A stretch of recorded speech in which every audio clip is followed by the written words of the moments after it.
জিনিসটা। হ্যাঁ, একাদশ শ্রেণীর উত্তরটা মিলিয়ে দিচ্ছি। উপমন্যু মহাভারতে কোন পর্বের? উপমন্যু মহাভারতের আদি পর্বের অন্তর্গত। ঋষি আধ্যমের কতজন শিষ্য ছিলেন? 3 জন। সত্যমেতে নির্বাচন মহাভারতের পর্ব সংখ্যা 18, এটা ভুল আছে। উপমন্যু কথা মহাভারতের আদি পর্বে ঠিক। উপমন্যু গদ্যকার হচ্ছে, এটাও ঠিক। তাহলে হচ্ছে কি এ মিথ্যা আর বি সি ডি সত্য। গুরুত্বের নাম ভরদ্বাজ।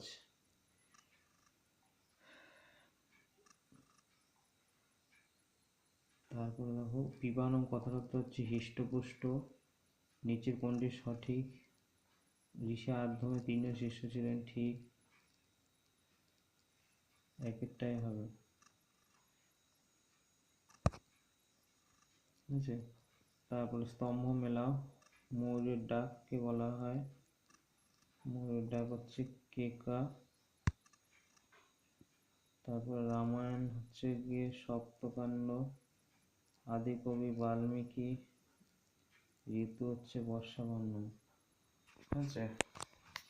তারপরে দিয়েছে বর্ষাকালে শ্রীরামচন্দ্র কোন পর্বতে অবস্থান করেছিলেন? মাল্যবান পর্বতে। দেখো মাল্যবান পর্বত। তারপর দিয়েছে বর্ষা মেঘের পতাকা কি বিদ্যুৎ রূপ? শতপদকে পত্রের সংস্কৃত প্রতিশব্দ কি? ভূমফুলে। বন্যীয় বলাকিন পদন্ত হচ্ছে ময়ূর।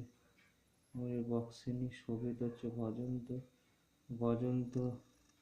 বন্যীত হচ্ছে গজন্ত। ময়ূর বলাকিন ময়ূর। নদন্ত হচ্ছে বক্সিনী। শোভিত শোভিত এটা সি একটা ঠিক, ঠিক আছে। আজ এটুকু থাকলো, পরে আবার নেক্সট প্যাটার্ন দেবো।